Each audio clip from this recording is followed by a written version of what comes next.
Hello friends, आज हम लोग डिस्कस करने वाले हैं रिएक्टिव इंटरमीडिएट में कार्बन आयन के बारे में। इसके पहले हम कार्बोकेटायन के बारे में आपको बता चुके हैं। और अगर आपको एमएससी बीएससी का प्रॉपर नोट्स चाहिए और कॉन्सेप्ट को क्लियर करना है तो इस चैनल को सब्सक्राइब कर लें, साथ में उस बेल आइकन को भी प्रेस कर दें ताकि मेरी नई वीडियो आप तक पहुँच सके। तो आज हम डिस्कस करेंगे कार्बन आयन के बारे में।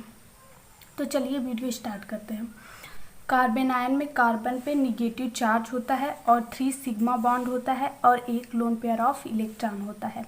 कार्बन आयन में कार्बन पे निगेटिव चार्ज होता है और एक लोन पेयर ऑफ इलेक्ट्रॉन होता है। 3 सिग्मा बॉन्ड होता है जो हाइड्रोजन से अटैच होता है, अब इसका डिफिनीशन देख लेते हैं। The negative charge species in which A carbon atom is bounded with 3 sigma bond and has a lone pair of electron is called carbon ion.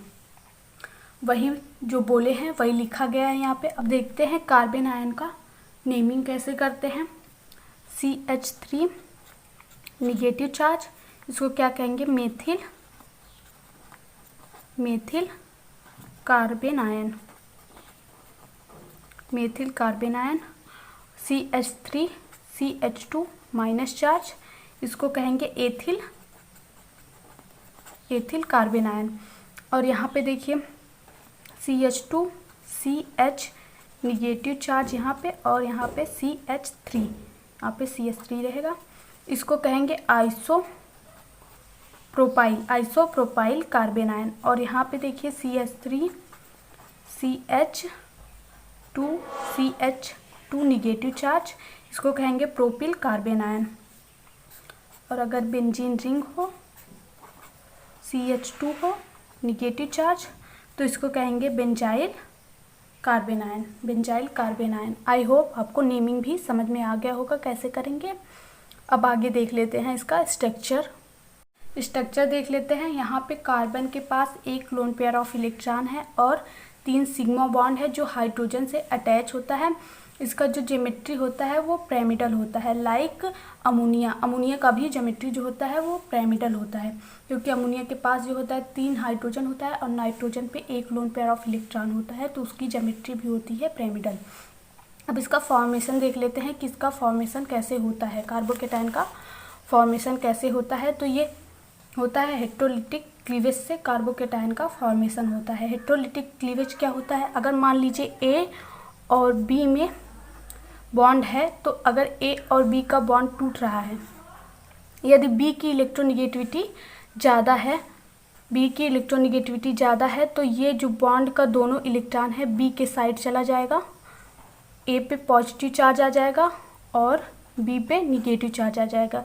क्योंकि B जो है बॉन्ड का दोनों इलेक्ट्रॉन B के साइड गया है, तो B पे निगेटिव चार्ज आया है और A पे पॉजिटिव चार्ज आया है। इस क्लीवेज को हम कहते हैं हेट्रोलिटिक क्लीवेज कहते हैं। और इसी के द्वारा क्या बनता है? कार्बन आयन का फॉर्मेशन होता है। Carbon ion can be form by heterolytic cleavage of chemical species. अब यहाँ पे देख लेते हैं रिएक्शन जो दिखाया गया है। यहाँ पे RH है और ये जो B है वो बेस है। यहाँ पे हेट्रोलिटिक क्लीवेज होगा क्योंकि ये जो H है वो एसिडिक H है, तो बेस जो है H प्लस को ले जाएगा और क्या बनाएगा? BH। और यहाँ पे जो होगा R निगेटिव कार्बन आयन बन जाएगा। Stability of carbon ion, following factor है जो अफेक्ट करता है कार्बन आयन की स्टेबिलिटी को। Resonance, inductive effect, electronegativity. First देख लेते हैं रेजोनेंस जो है वो कैसे अफेक्ट करता है स्टेबिलिटी ऑफ कार्बन आयन को।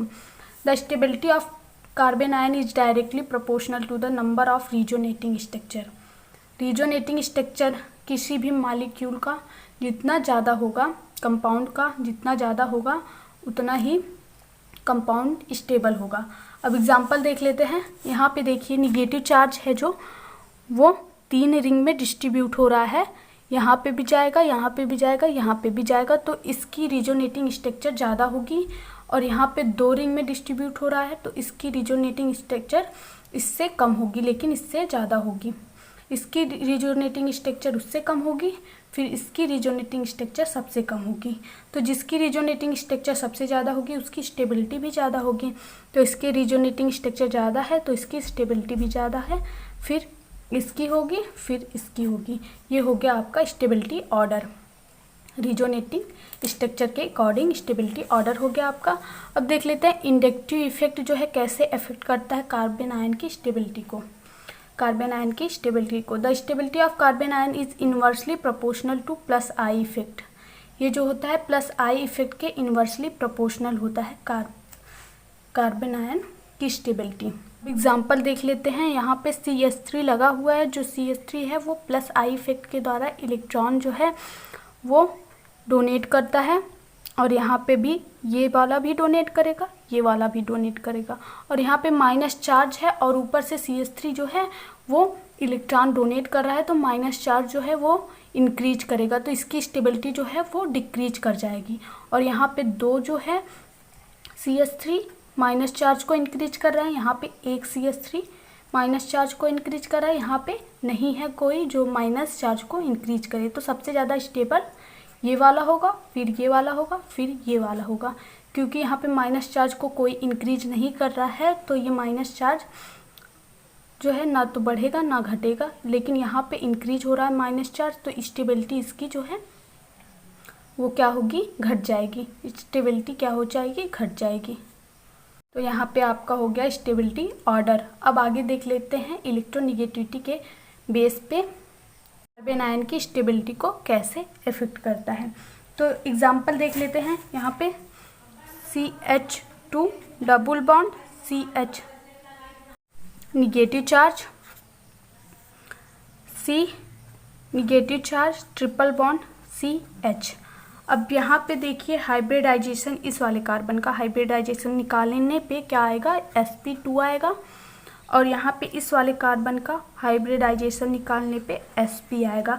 तो आप जानते ही होंगे कि sp का जो होता है वो इलेक्ट्रोनिगेटिविटी जो होता है वो ज़्यादा होता है। sp का जब इलेक्ट्रोनिगेटिविटी ज़्यादा होगा तो इस वाले कार्बन का इलेक्ट्रोनिगेटिविटी ज़्यादा है, तो ये यहाँ से कार्बन की इलेक्ट्रॉन डेंसिटी को कम कर देगा। जब कार्बन की इलेक्ट्रॉन डेंसिटी को कम करेगा तो इसकी स्टेबिलिटी जो होगा वो इंक्रीज कर जाएगा। और यहाँ पे sp2 हाइब्रिडाइजेशन है, तो इसकी इलेक्ट्रोनिगेटिविटी जो होगी इस वाले से sp से कम होगी, sp से कम होगी, तो ये कम इलेक्ट्रॉन यहाँ से खींचे, इसकी जो इलेक्ट्रॉन डेंसिटी है वो कम करेगा, तो स्टेबिलिटी भी इसकी कम होगी, लेकिन इसकी स्टेबिलिटी जो है वो ज़्यादा होगी।